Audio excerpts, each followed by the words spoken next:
All right, everybody, welcome back to the Resilient Edge, where we explore resilience in safety, security, crisis intervention, and leadership topics. My name's Dave Weiner, and we'll be bringing you expert insights, real world stories, and practical strategies to stay prepared in an unpredictable world. I'm super jazzed about today's episode. Today, I am joined by my good friend and brother, Dave Falco, a security professional with over 20 years of experience in public safety and corporate security. Dave has been trusted to protect some of the most world's iconic and influential people. Dave has built global security programs and now has founded and leads Stellarcraft Protection, a company that specializes in something that isn't often talked about, which is technical surveillance countermeasures, or otherwise known as TSCM. Today, we're going to explore a little bit about Dave's work and how he helps organizations defend against hidden surveillance and eavesdropping threats. Dave, welcome to the show. Thanks, brother. Appreciate being on the Dave show today. Yeah, I know, right? This should Right. be called the Dave Show, at That's least right. for this episode, right? Yeah. This is really great. And this is really one of those topics that, as I just said, nobody's really talking about this. And I think when we consider the topics of security, which we're really talking about today, this is a little known aspect of that. Cyber attacks and cybersecurity and those kind of things. But a lot of maybe some of our listeners are less familiar with TSCM, or technical surveillance countermeasures. So, can you explain to the layperson like me, who's just a simple military guy, can you explain in simple terms what it really is and why organizations, especially private sector companies, should be concerned about it? Yeah. Thanks, Dave. And thanks for having me. Really appreciate the opportunity. So, TSCM is exactly what you said. It's often very overlooked. And I like to say is it's a meat in the middle. So, you have the sandwich bread of physical security on one side, and then you have the cybersecurity on the bottom half, and then what's in the middle. And that's where technical surveillance countermeasure comes from. And that's essentially eavesdropping and espionage. So you have to ask yourself as a corporation or as a private individual or whatever it is how important is your privacy to you? And that could be anything. And we can talk about a lot of the facets of that in terms of what you want to protect. But in a nutshell, it protects physical data from unintentional loss or theft. So our Mhm. words, when we talk, they vibrate, make vibrations. It's not very hard to break it out and discern what it is and record and or intercept. And then depending on what that information is, whether it's intellectual property, whether it's very concerning private legal matters, there's a wide range of topics that you want to have that most sensitive information protected. And so along with conversations, it's also stuff that is printed or projected. And a lot of times behind the ones and zeros of cybersecurity, that's obviously very much a requirement of a robust security program. But if you're not checking this box in terms of really deep diving the risk, you're going to miss it because, a lot of times it's not using your native computer systems or your network. So the cyber half's not going to catch it. And depending on how well planned the adversary is, the physical security folks aren't going to catch it either. So it's really just in a nutshell that middle component that again often does get overlooked. And when it's not overlooked, it's very rarely discussed because of just such the cloak and dagger aspects to it. And because I know you've worked for some iconic brands, I'm not going to share them here, but I know that are folks in the C-suite really paying attention to this, or is this something that is more at the like corporate security level where they're advising their C-suite? Because this sounds like something that a board of directors or something that would be certainly concerned about from like IP theft and things like that, or intellectual property. I want to make sure that I'm not using too many acronyms here that maybe some people may not be familiar with, but would that be the case?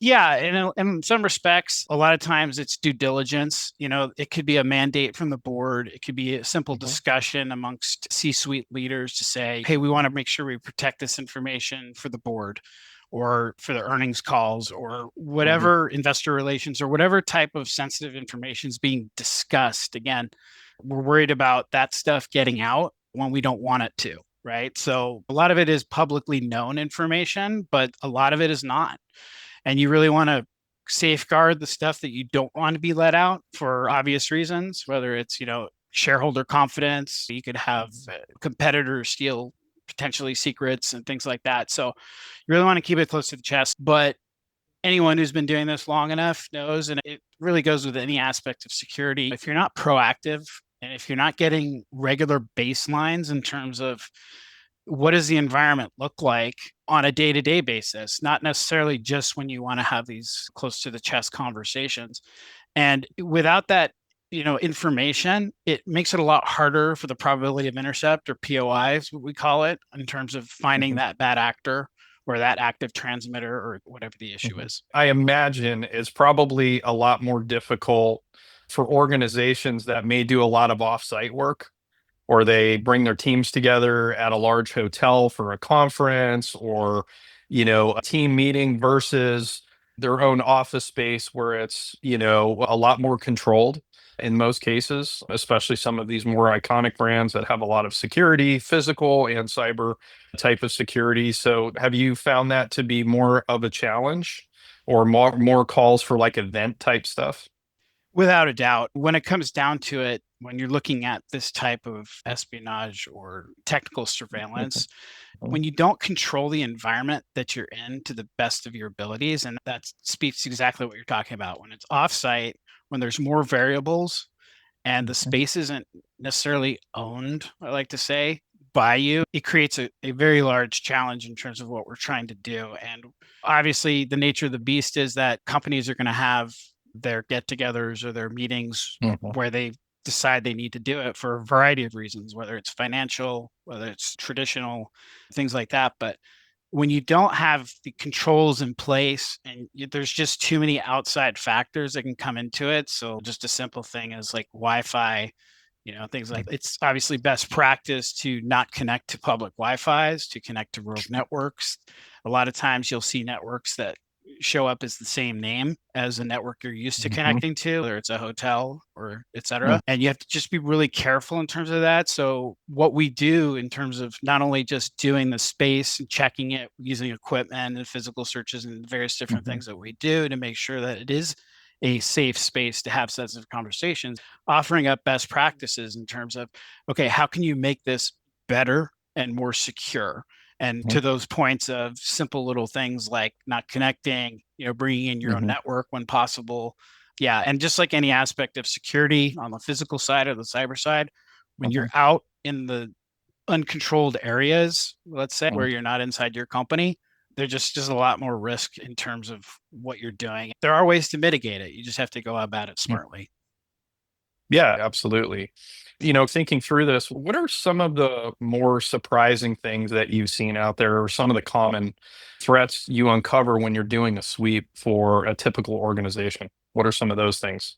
I mean, I can speak to it in a very generic sense, but Mhm. necessarily specific examples. But I will Yeah. say that a lot of times what we're looking for are obvious Mhm. active transmitters, hidden cameras, things like that. Again, anywhere you want to hide what you're talking about and keep things close to the chest and honor your privacy, whether that's yourself or your collective company or team, you really have to be aware of these things. And so some of the things that we come across are active threats, obviously, and those can be dealt with in a myriad of ways.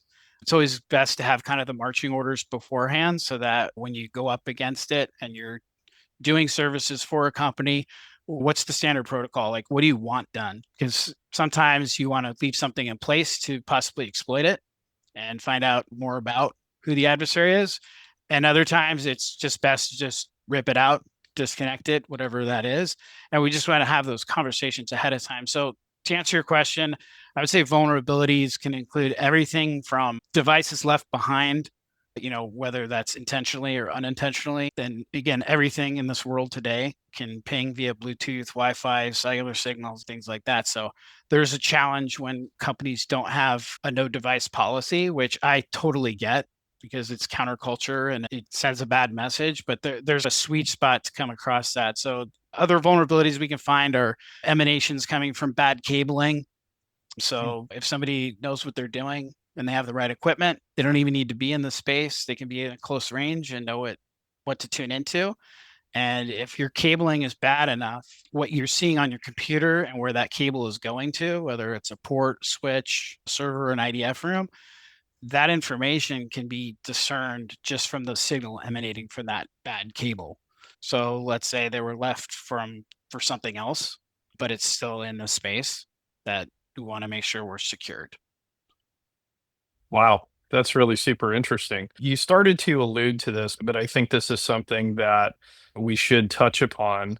Obviously, over the course of the pandemic, technology kind of took a different turn and really expanded the ability to do work from home, remote work, all those kinds of things. Technology has connected us in ways that we probably weren't thinking about maybe too much before the pandemic, but has become a staple of that now. And even with a lot of organizations that are going back to bringing people back to the office, do you think the work from home and remote stuff changed the kinds of threats that impacted businesses? Yeah, absolutely. Basically, an adversary needs access, a certain amount of time and a way to retrieve information. And if you think about that in the context you just laid out, you can have an insider threat potentially. That's a huge deal, but they have pretty much access and they have time that they can do. But in today's day and age, with a lot of more remote working, it doesn't matter. You're still having the conversations, right? You're still projecting the physical data, whether, it's through your computer laptop or whether it's in a conference room on a monitor. So it doesn't change the factor in terms of the risk, but it makes it a heck of a lot easier to intercept because, again, if you're having a conversation, let's say in a remote work, everyone's dialing into, let's say, a host number. When you do that, it doesn't matter if the adversary is 20 yards away in a parking lot with just a listening post or they're a continent away. They can still use the technology that they have for nefarious reasons and intercept that information and use it to their will. Yeah, I think that is certainly a challenge. And with people working remote, people have been, oh, I'm working at the beach today, or I'm working at Starbucks or wherever, where it's very easy to blend into the crowd and even just sit there and Yeah. listen to somebody, or somebody's having a call just like this and they're in a public place, which to your point can certainly be accessed in a lot of different ways.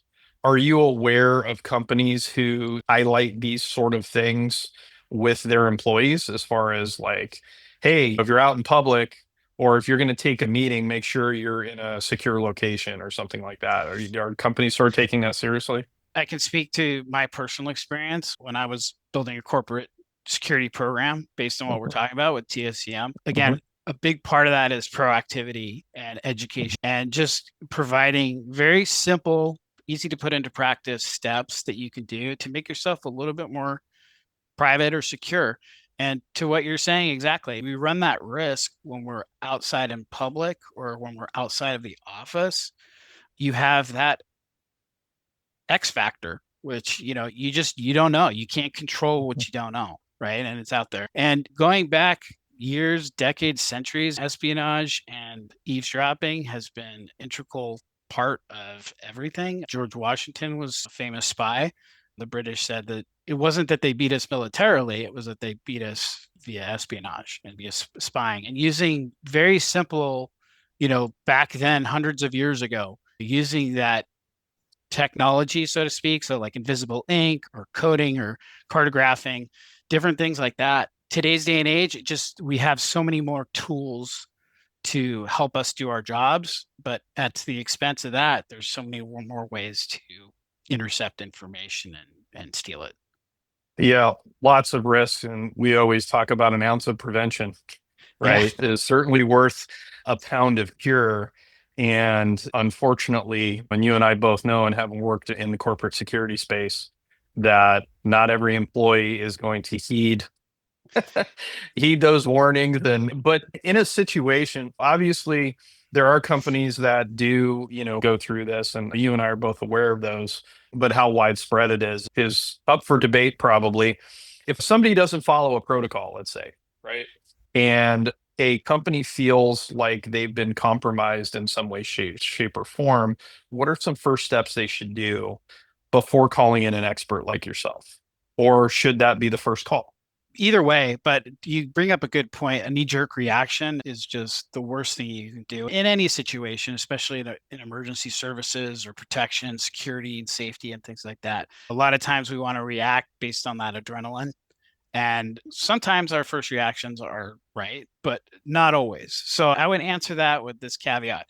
Companies that do this type of work, including my own company that you mentioned earlier, we can be advisors. We don't have to wait for things to hit the fan. It doesn't need to be something like, oh, we need to come in and we want you to do this space or for this reason or things like that. I just have a concern, right? Hey, can you help me walk me through this? And I do understand with confidentiality and things like that, obviously NDAs have to be in place, but speaking specifically to that, it can be something as simple as, hey, we have some concerns, we have some questions based on this. What do you think? And sometimes it may be involving a full scope TSCM inspection. A lot of times it might not be.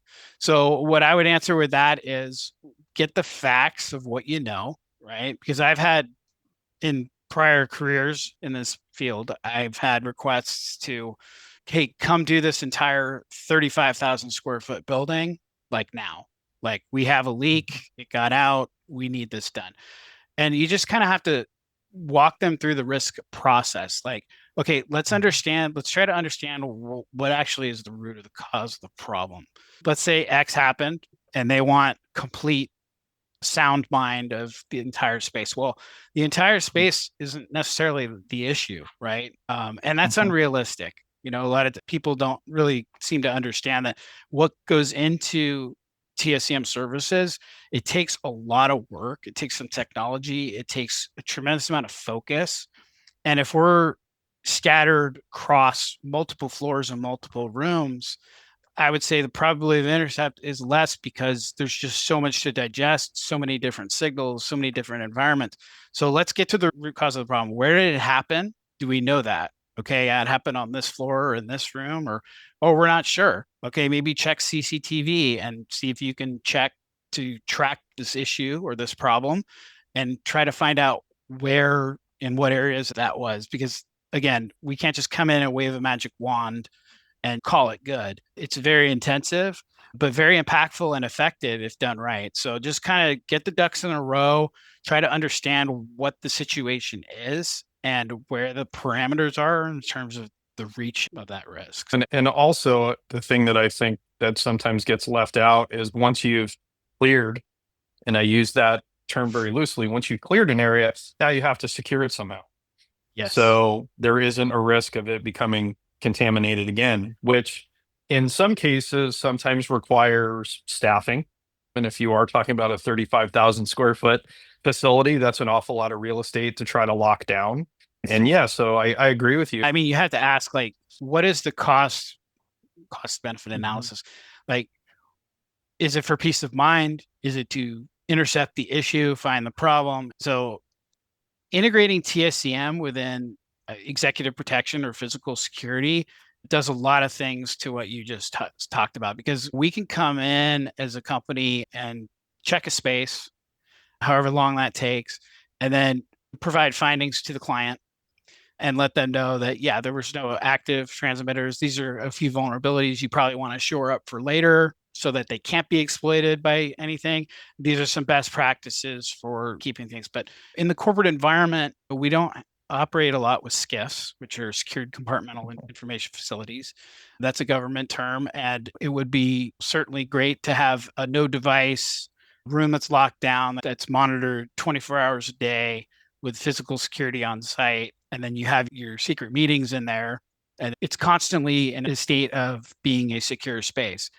That's not necessarily the case in here because we have corporate spaces. Sometimes they're shared, but a lot of times they're dedicated for executives, which is good. We want dedicated offices. If you have cleaners coming in, if you have other people coming in to use the conference room to have a quick sidebar conversation, things like that, you've just opened up yourself to a little bit more risk. So to that end, it makes sense to align these services within executive protection or physical security so that you can have what we call halls and walls on the target area so that once we check the space, you have bodies physically watching it and you can use some technologies as well to help make sure that that space is not breached prior to the meeting, because we come in, we're not going to be doing it right before the meeting.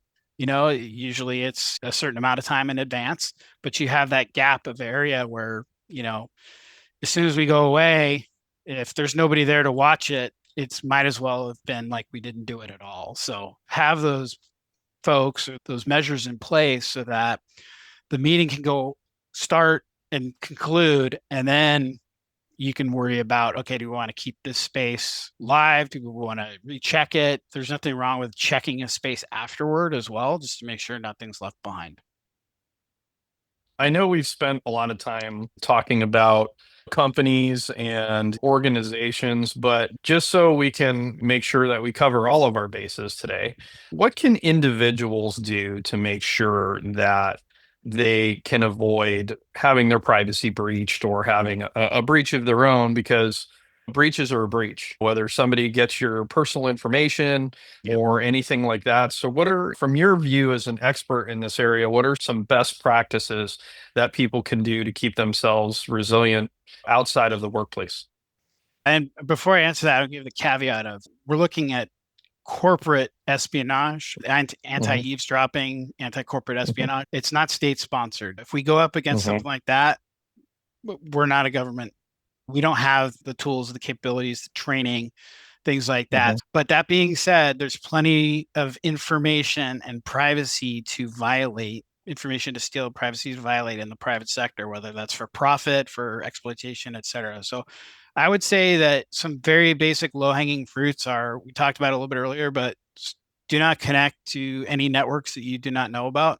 Avoid airport Wi-Fi networks because they get spoofed a lot, and even when they're not, they don't have the best security in place. Same with hotels.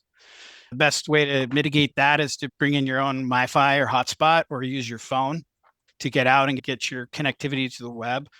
Just a quick check of the physical environment. A lot of times these adversaries are just leaving something as quickly as they can, right? They don't have a lot of time on target, so they don't have the way to like plant it in the wall and then re-sheetrock and hide the Mhm. bug or the camera and things like that.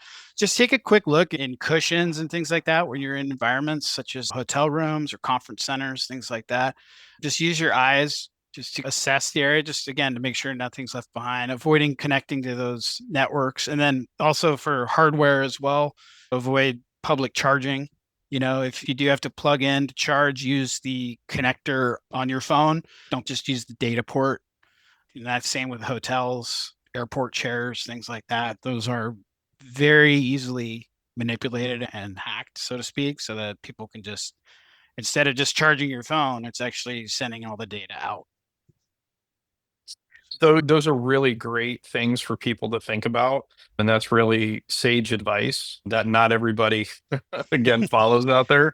But you did bring up one thing, and I want to touch upon this because I think this is important. You brought up a lot of this is corporate espionage.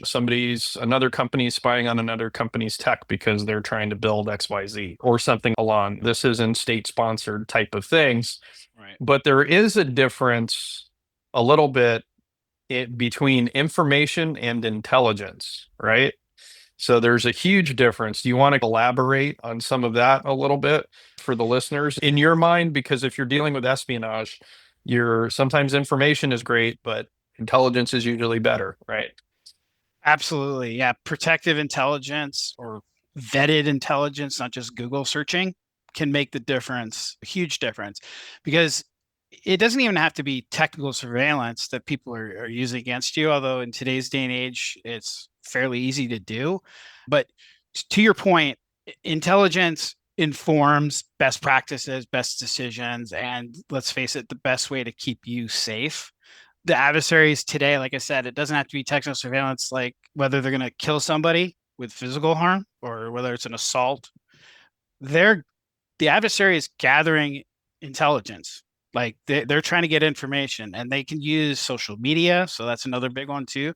Avoid posting where you're going or where you're going to be if you want it to be private, right? And if you're an adversary, let's face it, they're going to find a way if they want to hurt you, whatever that looks like, whether it's physical harm, information, cyber attack, they're going to do their collection. of information, right? And that's where technical surveillance countermeasures comes in. Just like you have an intelligence team giving you the best information when you travel somewhere to keep you safe, just like you have physical security officers or EP, executive protection agents, to look out for you. Yeah, it's great for reaction, but if you're not being proactive to mitigate these things, folks are just going to exploit it. And again, don't make it any easier for them by doing things like that. Good stuff. This I is cool. love this. Do you have anything else you want to share with the listeners that you think is important? Yeah, I mean, I would just say that we have to look to the future, right? If we're looking at today, and it's a volatile environment that we live in, right? Without a doubt, we want to make sure we do, as security professionals, we want to make sure we're doing the best we can with everything we've got in the arsenal. If you don't have a TSCM program now, or let's just consider it's maybe it's a checkbox or you're doing it occasionally, look at it more holistically and look at it in terms of a way to integrate your teams so that there's buy-in, and you have, obviously, with budgets and things like that, you want to make sure your higher ups and your C-suite folks are well informed, and they're going to need to be, but we want to provide the most impact with the least disruption as possible. And I think with TSCM working in the shadows in the background, it's best to not bring this kind of stuff up in any way, shape, or with anyone outside of the process. So, in other words, if you're on a security team, you should be talking to your direct about this. And that's kind of where it stays. I would not advertise outside of that channel for very simple reasons of if you give away the sauce, people are going to find out a way to steal it, right? So you want to make sure you keep this very close to the chest. It's a very small, tight-knit community, but without the other partners in security, like physical, like the cyber folks, it just doesn't work. Yeah, I would say it's a good way to bring synergy amongst the team when you're talking about things like this. And it's a lot of times people either are not thinking about it or they just don't want to talk about it, right? So we just want to have those hard conversations with select folks. If we Yeah, pretend it's not happening, it's not happening, that's right? it. Absolutely. Hey, why don't you share where can everybody find you, Dave? If people need to get a hold of you, where can they find you? Yep. Thanks, Dave. So Stellarcraft Protection is my company. So stellarcraftprotection.com. My name is David Falco. I'm on LinkedIn as well. And yeah, reach out. I have a phone number and an email on the website. And like I said, it doesn't necessarily have to just be for jobs. I'm all about interfacing and networking and things like that. I'd love to have conversations with folks just to kind of talk about their unique challenges and needs when it comes to this kind of space. And it's cool just meeting people, right? And it's such a small world. 100%. And we're also going to drop all of your company information and your socials and everything else in the show notes, along with Falco's favorites, Right. is all the personal devices and things that Dave carries with him on a daily basis. So again, Dave, this has been a great, great episode. And in my humble opinion, super grateful for you being here today, and go forth and do great things. You're awesome, dude. And yeah, just remember, be resilient, right? I mean, that's the name of the game. Challenges life throws at us sometimes can be crazy and overwhelming, and we can't do it alone. So just I would defer back to you, Dave. I mean, you do a lot of good things with people, veterans, and different things like that, crisis response intervention, and just more importantly, you come at it with a humble human kind of approach to it. And I think that having those conversations is money. So thanks for doing what you do, man. Absolutely. Likewise, brother. Again, thank you for being on here. Thanks. Everyone, thank you for tuning in on today's episode of Resilient Edge. We will see you next time. Take care. Thanks, guys.